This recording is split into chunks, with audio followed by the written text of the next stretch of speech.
Welcome back to the channel. Today, we're going to be opening the package I received from SuperbreakSports.com. I'm your host, Dustin. We are going to cut right into this right now. This is the usual type of packaging for them. And inside of this is going to be pieces of the past box. So let's see what we get this month. It looks like it's going to be another probably one card package or box or whatever. Can't remember which one we got last month, but let's see which one we're going to get this month. Oh boy, it is the Roaring Twenties, one card per box.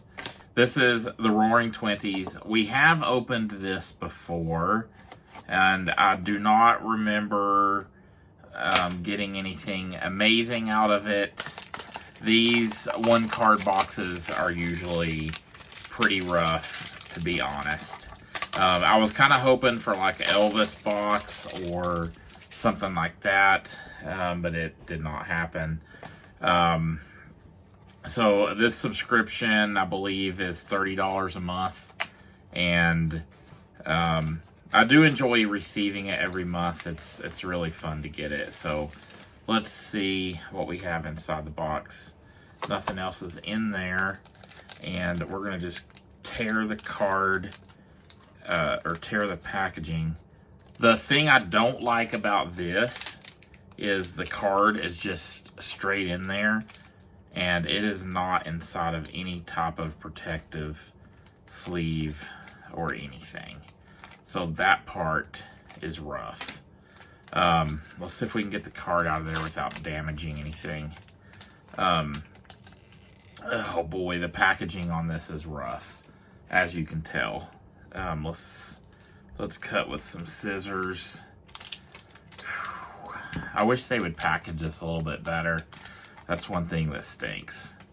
So we got, you have received an authentic relic card of Dutch Schultz and Frank Costello. That's actually pretty cool. That is awesome. Let's see, the relics look like their usual relics. And authentic relics. That's actually really cool. Below is an image of the type of artifacts used on the front of this card. The artifact items include presidential documents. Okay, that's just the usual type of stuff. This looks like some kind of document, though. Dutch Schultz and Frank Costello. That is very cool. Let me get a sleeve for this, and we will look up some information about these guys in this video. So give me a second. Let me get this thing sleeved up here, and I will also put it inside of a top loader. Maybe. Let me find a thick one. Let's have a bunch of thick ones, actually. We'll use this one. It's got a little price tag on the back of it. This was not $20. Okay, there we go. It's a dirty top loader, but it's reusable. Okay, I'm gonna pull up some information about these guys, and let's find out who they were. Let me get my keyboard out, and you know what? Let's just go to ChatGPT, and let's type in their names and see who they are. Who was Dutch Schultz? I'm sure a lot of people maybe already know who it is. So the picture showing up on my screen, I will flash it probably over here for you to kind of see also. The picture is literally the same picture there. It says, Dutch Schultz was a notorious American mobster during the Prohibition era and early 1930s. Born Arthur Flegenheimer in the Bronx, He became one of New York's most powerful crime bosses through bootlegging, illegal gambling, extortion, and racketeering. Some key facts about him: he controlled criminal operations in parts of New York City, especially Harlem and the Bronx. He was known for extreme violence and unpredictability, earning a reputation as one of the most feared gangsters of his era. Schultz made millions during Prohibition by smuggling and selling alcohol illegally. He became famous for repeatedly beating tax evasion charges before eventually being targeted by federal prosecutor Thomas Dewey, who later became governor of New York and presidential candidate. One of the most dramatic parts of Schultz's story was his death. I'm very interested in this. In 1935, after proposing the assassination of Dewey, other organized crime leaders reportedly saw Schultz as too dangerous. Soon afterwards, Schultz was shot by hitmen in a Newark restaurant. He died the next day after giving rambling, semi-coherent statements to police and doctors, which later became famous in American crime lore. Dutch Schultz has appeared in many books, documentaries, and crime films about the rise of organized crime in the United States during the Prohibition era, and he is also on a Pieces of the Past card. Okay, that's a little bit about Dutch Schultz. Now let's look up Frank Costello. Who was Frank Costello? Okay, let's see. That picture is different. Still looks like him. Frank Costello was one of the most influential leaders of organized crime in the United States and is often called the Prime Minister of the Underworld because of his political connections and influence. Born in Italy and immigrated to the United States as a child, became involved in street gangs in New York before rising through the ranks of organized crime, worked closely with powerful gangsters such as Charles Lucky Luciano, and helped build the modern American mafia. Why he was different. Unlike many mob bosses, he relied heavily on violence. Costello focused on political influence, bribery and corruption, gambling operations, business relationships. He cultivated connections with politicians, judges, police officials, and businessmen, which helped protect his criminal enterprises. The Kefauver hearings. Don't think I said that right. In 1951, Costello became nationally famous when he testified before the U.S. Senate's Kefauver hearings. Television cameras were allowed in the hearing room, but Costello refused to show his face on camera, so viewers mostly saw only his hands while he answered questions. The hearings exposed organized crime to a national audience.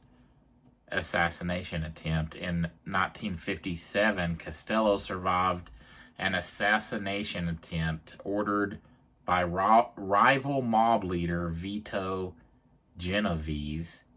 The gunman shot him in the head, but the bullet glanced off his skull. Costello survived and soon retired from active leadership, allowing Genovese to take control. Legacy. Frank Costello is often remembered as one of the most politically connected mob bosses in American history, a key architect of the modern mafia structure established by Luciano, the inspiration for several fictional crime bosses, including aspects of characters in The Godfather. I didn't know that. Particularly the diplomatic and politically savvy style associated with Don Corleone. Unlike many famous gangsters, Costello died of natural causes in 1973 rather than being murdered, which was relatively unusual for a major mafia leader of his era. So, that is Frank Costello. That's pretty awesome, and we have 2 cards from them. I'm very curious, what exactly are these documents? It kind of looks like it's one document, and they've put them... Yeah, it kind of looks like that's like that part. I wonder if I can actually see. Yeah, that's very hard to read. I don't even know if you can see it very well there. I can't tell what language that's in. I don't think that's English. I don't know. Let me know in the comments what you think of that. What language is that? And I don't know. Maybe you could pick out a few of the words. I don't know if this is related to these guys at all. It could just be something from maybe that time period. So, I don't know much about that. I'll probably keep this card, to be honest. It is pretty awesome. This is probably one of my favorite ones I've gotten from the Roaring Twenties edition. I'd love to get maybe some... I think this box is like $50 on its own. So, I don't know. I guess it's worth $30 in the monthly subscription because you never know what you're going to get. But, yeah. Einstein would be freaking awesome. I want one of those or something. I wouldn't mind getting some more of these next time. I liked it. It's a cool thing. I think in these videos on these 1-card packs, I will start doing, I'll kind of start reading about who the person is that's on the card. That way we can all maybe learn something, because I feel like that's actually freaking awesome. Okay, I will flash also on the screen over here. I set up an Instagram account. If you're interested, you can scan the QR code with your phone right now and follow me on Instagram. I will try to start posting some more on there. I think I've posted 3 or 4 things so far. I was kind of waiting and letting the following come on there a little bit more. That would be freaking awesome if you want to subscribe, or follow me on Instagram. Also, if you want to get your own subscription box to Pieces of the Past for $30 per month, you can go to superbreaksports.com/Tyndalls and use coupon code Tyndalls for 10% off your order. I had to make sure it was 10% off. So, if you want to get your own Pieces of the Past, 10% off, coupon code Tyndall, that will be going across your screen. It's probably already gone. Yeah, that is going to be it for this video. I really appreciate all of you guys. I hope you have an awesome week and an awesome weekend. I will see you on the next video. Thanks for checking it out. Leave me a comment, like, and subscribing is freaking awesome. See you soon.